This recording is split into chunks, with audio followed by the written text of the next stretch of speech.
दिल्ली में मीडिया से बातचीत के दौरान शिवसेना सांसद संजय राउत ने सुनेत्रा पवार को लेकर दिए गए अपने बयान पर प्रतिक्रिया दी। उन्होंने कहा कि कांग्रेस नेता पृथ्वीराज चौहान ने इस मामले में अपना स्पष्टीकरण दिया है।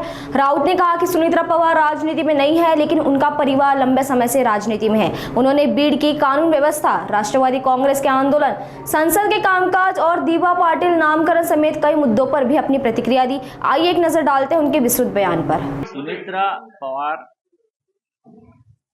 यांच्या बाबतीत जे गुंगी गुडिया हे वक्तव्य केलेलं आहे त्या संदर्भात काल मला वाटतं अत्यंत व्यवस्थित असं खुलासा काँग्रेसचे नेते माजी मुख्यमंत्री पृथ्वीराज चव्हाण यांच्याकडून झालेला आहे। सुनेत्राताई पवार या राजकारणात जरी नव्या असल्या तरी त्यांच्या कुटुंबात, त्यांच्या घरात, मग माहेर असेल, सासर असेल, राजकारण आहे। हळूहळू त्या स्थिरावतील। पण ज्या पद्धतीनं बीडच्या कायदा आणि सुव्यवस्थेवर प्रश्न विचारला गेला आणि त्यावर त्यांनी मौन बाळगलं, त्याच्यावरती काँग्रेसची प्रतिक्रिया आहे। त्या राज्याच्या उपमुख्यमंत्री आहेत। उपमुख्यमंत्री म्हणून या राज्यातल्या घडामोडींवर त्यांचं लक्ष आहे।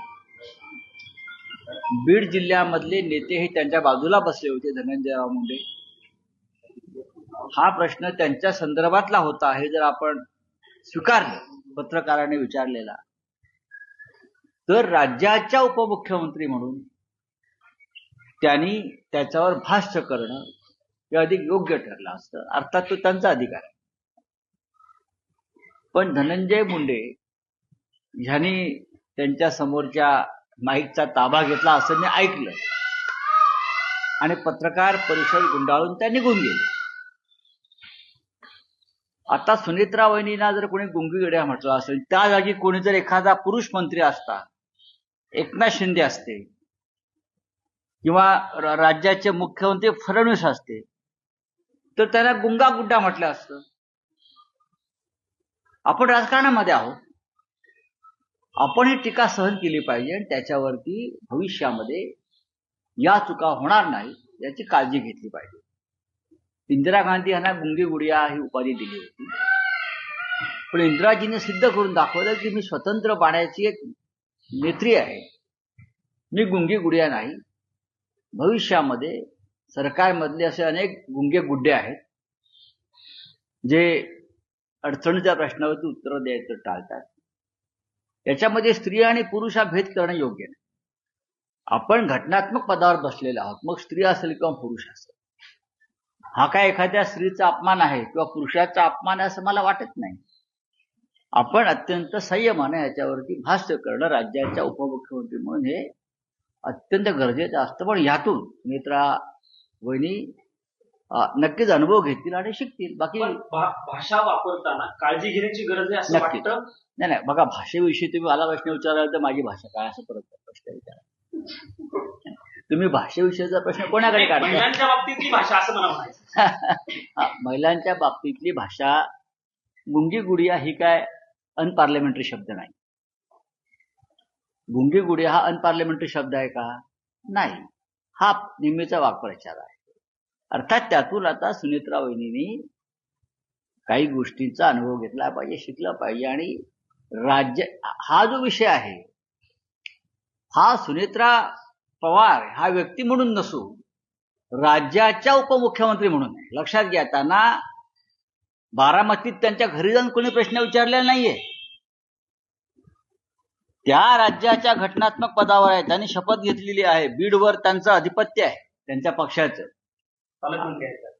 हा बरोबर ना, आहेत ना।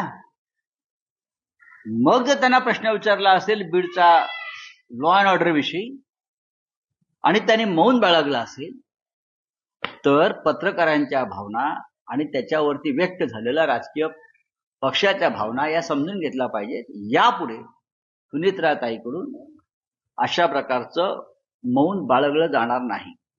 अशी माझ्यासारख्यांची त्यांच्या अजितदादांच्या चाहत्यांची अपेक्षा आहे. मी मगाशी म्हणलो तिथे जर धनंजयराव मुंडे असते पालकमंत्री आणि त्यांना प्रश्न विचारला असता आणि त्यांनी मौन बाळगला असतं तर त्यांच्याविषयी सुद्धा पत्रकारांनी किंवा इतर राजकीय पक्षांनी हीच भूमिका घेतली असती. पुरुषांना गुंगा गुड्डा म्हणा फार तर.